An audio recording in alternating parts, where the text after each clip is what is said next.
In-depth journalism in the Memphis community, the Daily Memphian is of Memphis, not just in Memphis, and seeks to tell the stories of this city. TheDailyMemphian.com. Truth in place.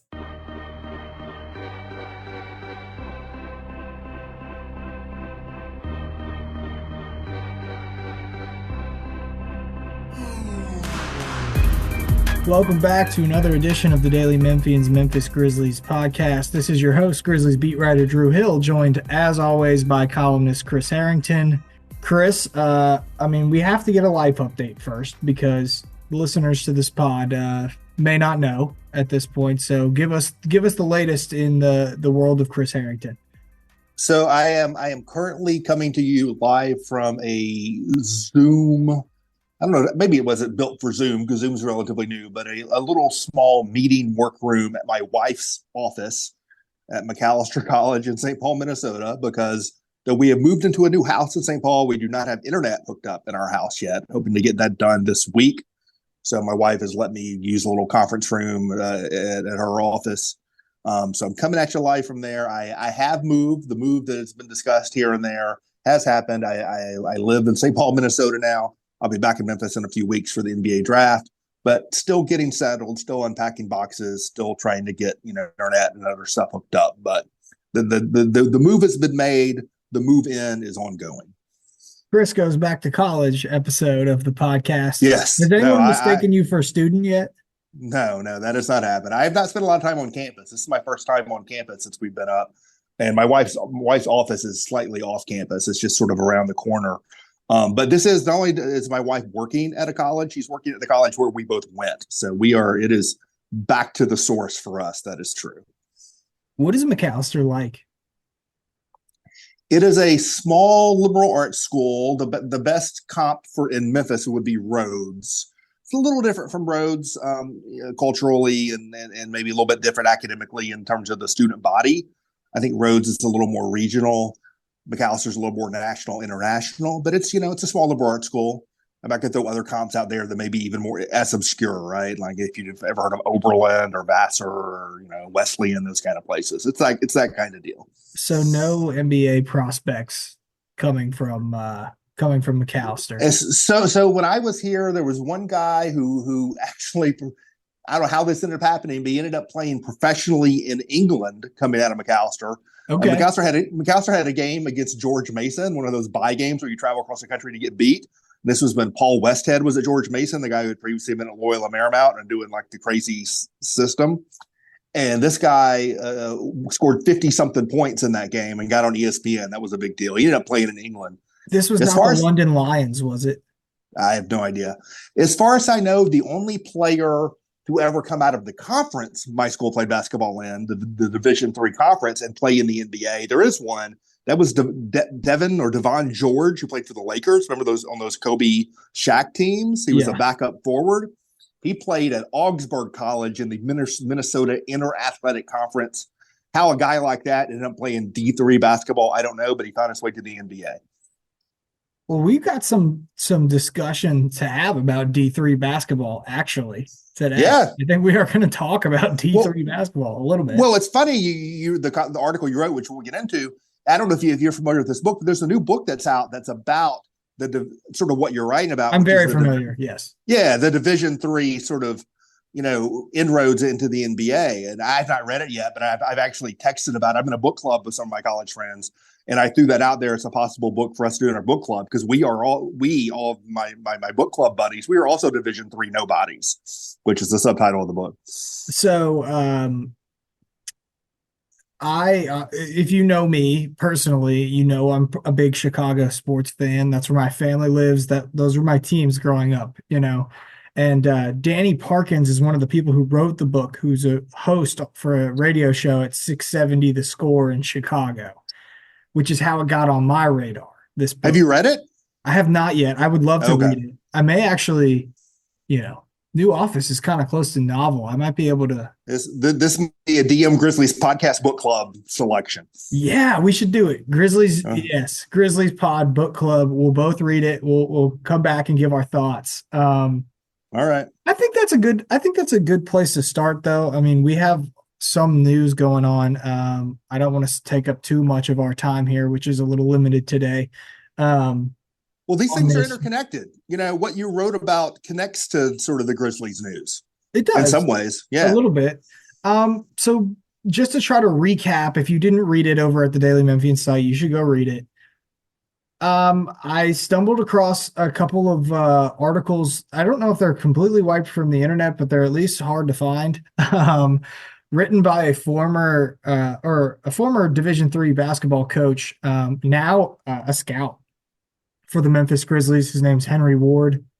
And in those blog posts, I guess, if you want to call them, he basically talked about Noah LaRoche's offensive principles, the offense that they ran at St. George's in Maine, how that was sort of the vision for what maybe the future of the NBA might look like. And without going into all of the details about this offense, I think there were some notable things. But first, I mean, it's been discussed a little bit, like no pick and rolls, no dribble handoffs, 5-out offense, guys on the perimeter that can shoot, all predicated on movement, pass and replace, type of, I guess, plays. There's no set plays, but there's set actions, I guess. All basically to maximize spacing, give as much players as much space as possible, create situations in which players that may not be great shot creators have a higher, a better chance of scoring at a higher efficiency, where this offense doesn't have to be centered around some like player that dominates the ball and the usage on a team. And it was just basically an idea of like, this is how what we believe the future of the league will look like. And this is how you could manufacture your way to a good NBA team without having to have that super dominant player. The offense worked really well in Division III, and it's worth noting. And as we were mentioning with the book, there's a lot of Division III coaches that have had a lot of success in the NBA, whether that be Tom Thibodeau, Jeff and Stan Van Gundy. Names are escaping me. Greg Popovich. There's been a lot of guys that have coached at the Division III level at one point or another in their career, and I think it's a good place to experiment, right? Because you don't have the pressure. Well, there's front office guys too, like Sam Presti, notably. Is a Division III guy. Yeah. Yep. You don't have the pressures to basically operate traditionally as basketball does, with pick and rolls and coaching strategy and all sorts of other strategy. And so Henry Ward wrote these pieces about how the LaRoche system operates. And it's fascinating. There were a few things that stood out to me. And he said, basically, I'm not trying to sell you on this offense. I'm trying to basically say that this is a formula for how I scout players in the NBA. Now, of course, he wrote this before the Grizzlies had hired him. And, in 2020, he wrote about Desmond Bane and Xavier Tillman and Tyrell Terry. The Grizzlies drafted all of those guys. Now, granted, that's before the Grizzlies had hired him. So they didn't draft Terry, but they did sign him later on after the Mavericks cut him. Yeah. Yes, that's a critical clarification there. And like that. So clearly there's some thinking that overlaps, even if he wasn't with the team at that point. So then he ends up with the Grizzlies, and now the Grizzlies hire his former boss and mentor, Noah LaRoche, who sort of implemented all this. Now, here's what we have to say about this. It's critical to make this point. We don't know what they're going to implement. We don't know exactly what the system's going to look like. We don't know if they're going to completely redo the offense. In fact, I would say it's probably unlikely that they're going to go with some radical change like this would be. But I agree. I do think that the premise of this, that sort of the thinking behind it, is relevant, especially if you have multiple staffers on, that believe in this theory of this is what the future of basketball looks like. And some of the most interesting points and parts to it were, that it's predicated a lot on movement, on having bigger forwards that move well instead of traditional feet in the paint big men. And it's not necessarily, there are guards that are exceptions like Ja, who's just this offensive supernova, or Marcus Smart, who can hold his own on the defensive end against bigger players. But the most important players in a system like this are bigger forwards and wings that have size and move well. And it just makes me think, it just makes me at least wonder if that is something that they really value. And if indeed that is those principles matter in their scouting process, if that would deter them potentially from moving towards a player like a Donovan Clingan or Zach Edey. You have anything to add on that? I mean, I could add a billion things. I'll try to sort of narrow, but I suspect. Let me start with what I suspect. I suspect the Grizzlies philosophically are headed in that direction, or edging in that direction. I don't think, to back up what you said, I do not believe you're going to see a full scale radical rehaul that tries something that hasn't been tried in the NBA as a total. I just think the stakes are too high right now for it to be a science experiment, right? So I don't think they're going to I don't think you're going to see an offense where no one ever sets a pick for John Morant or whatever, or there's never a dribble handoff. I don't think they're doing anything that radical and that fast. I do think, in terms of philosophy, I do think this is a hit at the general direction that they may be inching towards or sort of trending towards. But I don't think it's going to be a radical overhaul. I'll note that they hired Noah LaRoche. They did not hire him to be their lead assistant. Right. It is my belief that whoever the lead assistant for Taylor Jenkins is someone who's not currently with the team. And we'll see what that is. And so there's no sense that they have hired Noah LaRoche to design their offense. No.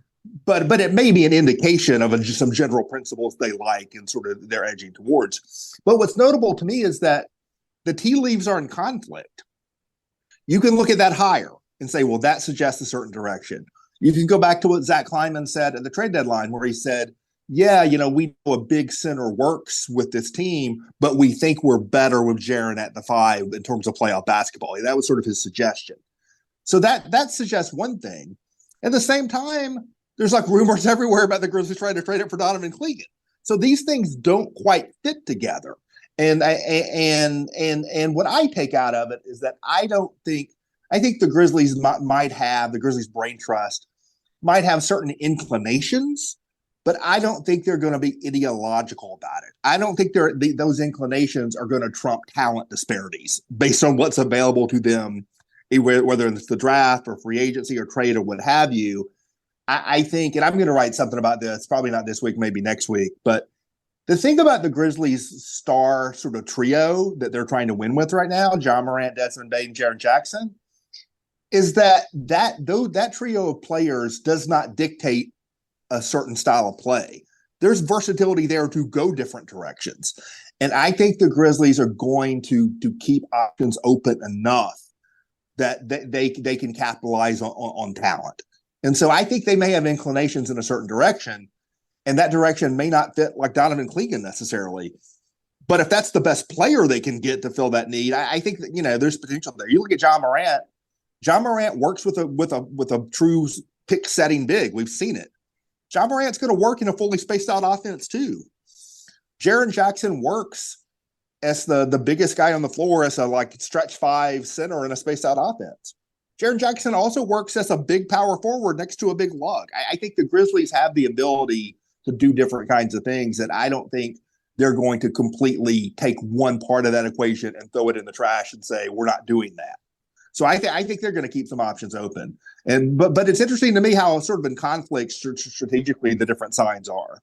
Yeah, and I really agree with you. And I wrote about it. I should clarify this. I wrote about it because it was interesting.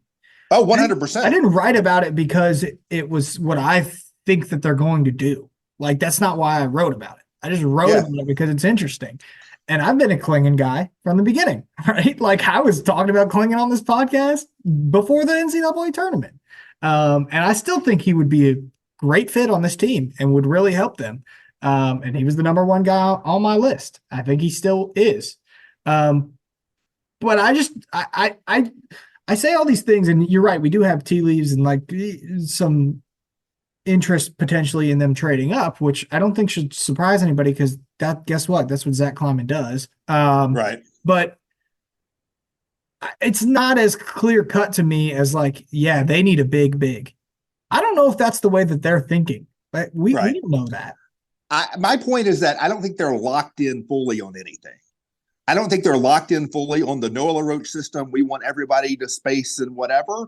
I don't think they're locked in fully on we got to have a Steven Adams type big. I think they're locked in on talent, and I think there is some ability to shift things in different directions based on the talent available to you. And so I don't think they are ideologically locked into one specific thing. I think they're going to keep their options open a little bit. And of course, we should note, like, they hired LaRoche as a player development guy, right? Like, if that's a big piece to it, then it doesn't necessarily mean his offense, right? Like that, those are two separate pieces. So, it's just interesting. And I don't think it's as clear as, maybe we've made it seem by talking about these traditional bigs so often, or the chat, everywhere about them. What do you make of the potential to trade up to 3? So I'm skeptical about the idea of trading up to 3, not because I don't think the Grizzlies would be interested in that. I think the cost of moving from 9 to 3 and the fit of the team you would be moving up with, which in that case is specific to Houston, I'm skeptical of that fit. I think it would take an awful lot to go from 9 to 3. Maybe more than would cost to go to 9 to 5, 9 to 6. I think there's probably a material difference there. And I think the team you're trying to move up with, when you're talking about 3 at Houston, that's a team that pretty clearly, if they're moving out of the draft, moving back or out, they're moving back or out for a veteran starter kind of player. That is not what the Grizzlies can really offer them. If the Grizzlies are moving up, maybe Marcus Smart's involved. I don't think that's what Houston's looking for. So I just don't see the fit with Houston at 3, because I don't think Houston's wanting to move to get future draft picks. And I think that's probably the main thing the Grizzlies can offer in a move up. The Grizzlies have access to all their future draft picks.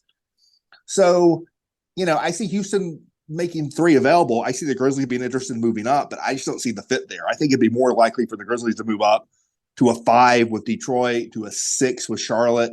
A team like that might be interested in moving down 2 or 3 spots and picking up an extra first-round pick or something like that. I don't really see the deal with Houston. I'm not saying it couldn't happen, but to me, it's not as obvious a fit. And again, if it is for Klingon, how do you know that he's going to be on the board at 5 or 6 until the moment that?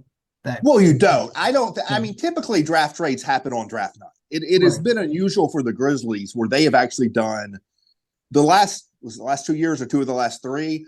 They have done draft related trades that they agreed to before draft day.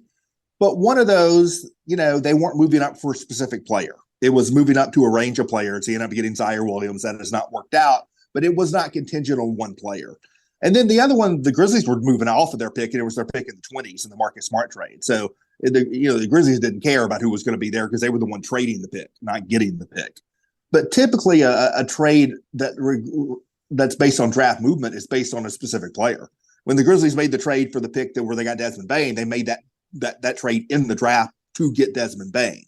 When they made the trade up for the pick that became Santi Aldama, they made that on draft night to get Santi Aldama. So I think if the Grizzlies make a trade that's moving up in this draft, that trade is not going to get agreed to until draft night because it is going to be contingent on a specific player. Yeah, I would agree. And trade talk is obviously all over the place right now. We talked about Jared Allen trade. The one name that always comes up and is your friend, Matt Herdlicka, that put out a fake Bridges trade. I just still wonder if the Grizzlies would have interest in a player like that. I mean, it would take. Yeah, we're talking about, just to be clear, I don't think we've made. Maybe I've mentioned his name, but we're talking about Mikal Bridges at Brooklyn. Right. Yes. Yeah. I wonder if they would still have interest in a player like that. I think he would be a perfect fit. It would take a lot to get him, though. I mean, you'd have to give up Gigi almost certainly, and if we're searching for other talking points and big name trades, I mean, the Donovan Mitchell stuff just doesn't seem realistic at all. Like the Suns I are in agree. a bad spot, but who are you really going to get from Phoenix? And I think he is one that, I mean, if the Grizzlies were really wanting to sell out, it's still unlikely, but it's not impossible. I do think, and sometimes you don't see stuff coming. We didn't see Marcus Smart coming, right? Most of the time you don't see it coming. But to me, in terms of what is out there to envision that makes sense, I think the biggest names that could make sense are those two, or Mikal Bridges and Jared Allen. I don't, the starrier names like a Mitchell or a Durant or whatever. I don't take any of that stuff seriously at all. The thing with Bridges is it's known. It's known the Grizzlies like Mikal Bridges and they've made a major offer in the past. That was a time where they had a real hole. Dylan Brooks headed towards free agency. They had a real hole at that position. Zaire Williams not panning out. Dylan Brooks headed towards free agency. You make a major offer for Mikal Bridges. They made a major offer for OG Anunoby. So we know that there was a time where they were throwing multiple first round picks for a player of that type. Well, since then they traded multiple first round picks for Marcus Smart, who's a different kind of player but fills a similar role. And suddenly you have Vince Williams Jr. and Gigi Jackson. And so they have a lot of talent that's actually at that spot right now, and that is not the biggest hole on the roster. That said, Mikal Bridges is better than all those guys, at least right now he is, and he's on a good contract for multiple seasons. He's obviously a great fit with the team stars. If he became available, I'm sure the Grizzlies would have interest. What kind of deal you would make now when now Mikal Bridges has like 2 fewer years on his contract than he did when you made the offer 2 years ago or a year and a half ago, and you have more options at that position. So I doubt the Grizzlies would make as big of an offer now as they did then. Then it was like 4 first round picks. I don't know what it would be. Price should be going down anyway. The Nets aren't going anywhere. That's right. That's right. So, I mean, all the focus has been on the Grizzlies adding a big, and I think that is most likely if they make a deal. But if a player like Bridges became available, I'm sure the Grizzlies would make an offer. So would lots of other teams. The Ringer mock draft by Kevin O'Connor was the one that speculated the Grizzlies could have interest in moving up to 3. He also has the Grizzlies at 9, taking Khalil Ware, player that wasn't on our lists. Do you have any thoughts on him? I have a few.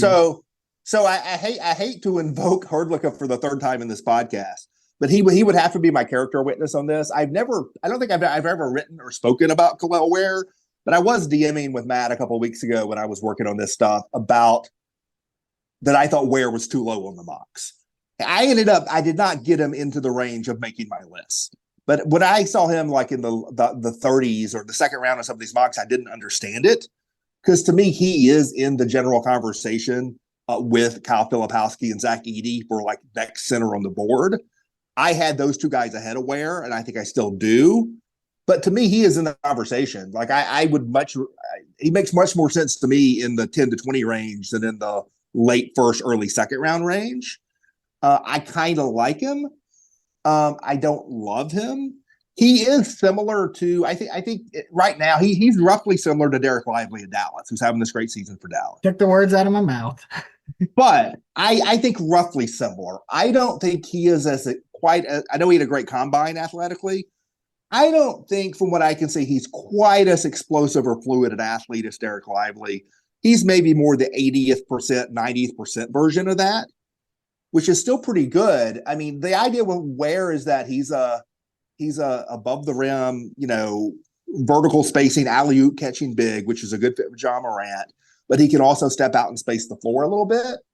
I think that sort of remains to be seen. People talk about his three-point shooting. He shot 27% as a freshman at Oregon, and then last year he shot 43% at Indiana. That 43% is on barely more than one attempt a game in one college season, and he shot 63% from the line. I don't know if we know that he can really shoot at the NBA level, but maybe there's potential there. I think he's an interesting prospect. Would I take him at 9? I don't know. I'm at the stage of this draft. If my top 5 guys are off the board, I'm trying to trade anyway.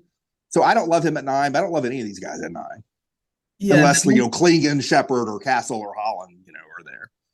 9 seems a little early to take a game like that. It feels like more of a trade down guy, just like Filipowski and Edey.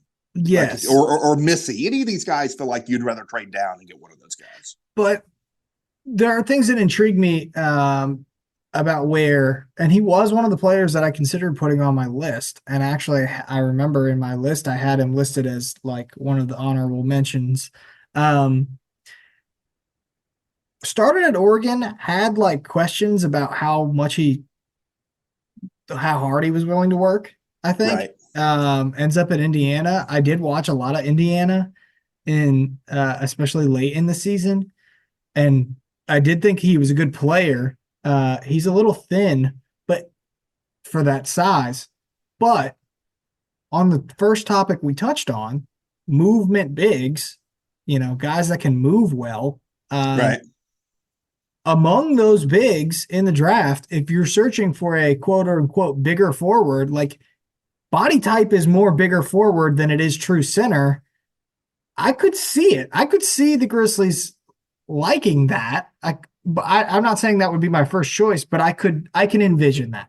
I can get there. So to me, and I think I'm gonna write about this a little bit, maybe next week. I'm gonna get back into the center thing, not just about the draft, but about the whole center market. This concept of spacing in bigs. To me, there's actually three kinds of spacing that a big can provide. There's horizontal spacing, which is, you have 5 out, spread the floor, you can shoot 3 spacing. There's also vertical spacing, which is like you can throw it above the rim. Like, you can see that with Dallas right now with Daniel Gafford and Derek Lively. That's also spacing. And then there's, I don't know what other people call this. I'm making up a term, targeted spacing, the screening-based spacing. You create small bits of space that John Morant can go through like a running back, right? Like you don't think of that as spacing, but that's sort of its own kind of spacing, right? Your pick opens up a bit of space for the guard to penetrate from. I think all three of those kinds of spacing can fit with John Morant, can fit with the Grizzlies roster. But in terms of like the vertical and horizontal, the space the floor is a shooter and the space the floor is a lob threat, where is the guy of all the centers in the draft who best does both? I like Klingon and Edey, or they're so big they can be lob threats. It's not clear they can space the floor as shooters. Filipowski, you think he can space the floor as a shooter, but he's not really a vertical lob threat. Yves Messi might be the best vertical spacer, but there's zero chance it seems like he's going to be able to shoot. And so in terms of being able to space the floor vertically as a lob threat and horizontally as a shooter, where probably is the best center in the draft in terms of being able to do those two things? I'm not saying I think he's the best center in the draft. I don't. I'd rather have Klingon, and I think I'd rather have Filipowski and Edey ultimately. But in terms of that kind of fit, like a guy who doesn't have the ball a lot but can fit and sort of finish plays in both those ways, he does do that. Yeah. So I found that notable. That's the first time I've seen him in the top 10. Anything else draft-wise, Grizzlies world, you want to touch on in particular before we move on to the finals real quick? No, not really. I mean, at this point, we're still like 3 weeks. We're still like 3 weeks away, and the thing about the draft and trade stuff is we talk about it now, and we'll keep on talking about it. NBA teams aren't really going to get serious about this stuff till you get within like a week of the draft. Yeah, we got time to go. All right, we got Mavericks and Celtics. I think the Celtics in 6 is going to be my pick. I'm not so sure that the Celtics should be major favorites in the way that they are because of the way that Dallas has played, and they've quietly been one of the better teams in basketball throughout the end of the season for a few months, not just the playoffs. I think in the end, Boston plays a brand that I will trust. I think they're going to give away one of these games and it'll be a blowout because it's what Boston always does.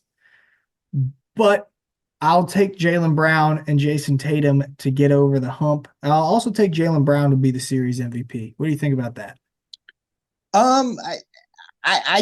I think I'm going to echo your Boston in 6 pick. I like Boston in the series. I think they've been a dominant team all season. I think just the amount of defense, the quality of defense, top to bottom, they can throw at Dallas. I think is going to overcome how good Luka and Kyrie have been. So I like Boston in the series. I don't really have a strong opinion on who's going to be the MVP of the series. what I'm interested in is this question of, if you look at the recent NBA, everyone's been pointing to like the parity among the contending class of this is whoever wins is going to be the sixth different champion in a row. We haven't had a streak like that since like the early 70s or mid 70s or whatever. And so that is true. What is not true in terms of like breaking up the old order is a team has not won without someone who can claim the mantle best player in the world. Not necessarily be the best player in the world, but you're legit in the conversation. So if you look at the last 5 years of 5 different champions, 5 different champions, but it's Steph Curry, it's Kawhi Leonard, it's Nikola Jokic, it's Giannis Antetokounmpo, it's LeBron James. Those are inner ring MVP level players. Luka is that level player. As good as Tatum and Brown are, they are not that level player.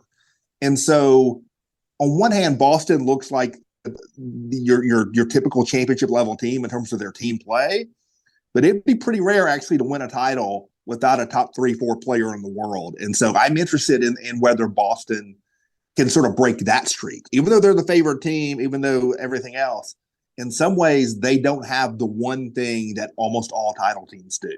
And if you're a Grizzlies fan, you want to see a team be able to win a title without that. That's what I was going to say. Yeah.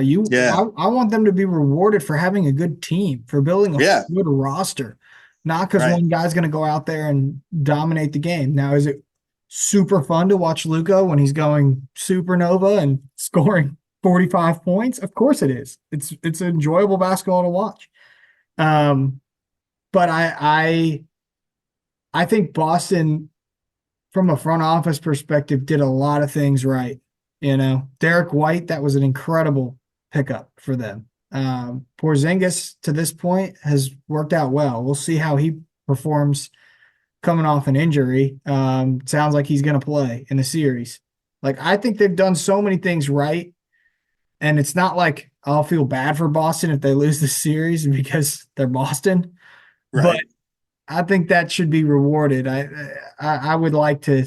I think I'll be cheering for Boston to win the series. Well, and they've been knocking on the door so long, right? It feels like it's sort of a culmination of something, and that would make for a pretty interesting NBA going into next season. Like, you finally checked the Boston box. It doesn't feel like they're going to be some dynasty going forward. They could certainly win again, but like. It feels like the NBA is going to be pretty wide open going into next season. It'd be a pretty good culmination of this run Boston's had over multiple years now for them to finally get to the mountaintop. Well, I was going to say, like, Boston has obviously been the best team. Who is the more entertaining team? I think the obvious instinct there is Dallas, because they've been on the more entertaining side of the bracket. Yeah. We've seen, their series have been more entertaining to this point. The East has just been so humdrum that Boston hasn't had a chance to be entertaining. Like, they haven't really been pushed, right? And so whether we've seen Dallas as the 5 seed, upset the 1 seed Thunder. We've seen them upset, in theory, the 3 seed Wolves. They've just played more entertaining basketball because they've had the opportunity to play more entertaining basketball. We did, if the Celtics had gotten into a series with a healthy Knicks team that was feisty, or a healthy Sixers team that was feisty, that would be more memorable. They haven't had a chance to play a memorable series. So clearly Dallas has been more fun, but Boston gets a chance now. I think Dallas is also a little bit of a lesson in terms of overreacting to playoff results, because, we watched Minnesota beat Denver and we immediately were like, oh man, you better have bigs that can compete. You better have bigs that can hold their own against these 2 giants that Minnesota can put in the paint against you.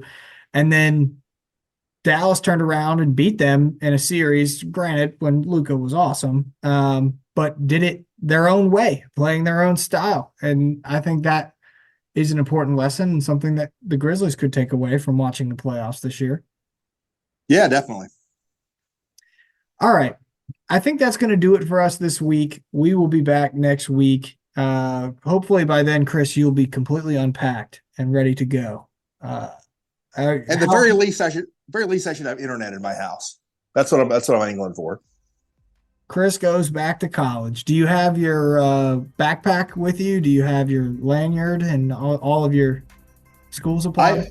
I always have my backpack with me. I never graduated from the backpack phase, so that has never changed. I think that's just a requirement of this job. You got to have Yeah. your laptop and your backpack with you at all times. Yeah. Anyway, we'll be back next week. We'll talk more about the Grizzlies draft. Who knows? We might have some more rumors floating around by then. But until then, as always, thanks for listening. For Drew and for Chris, we're out of here.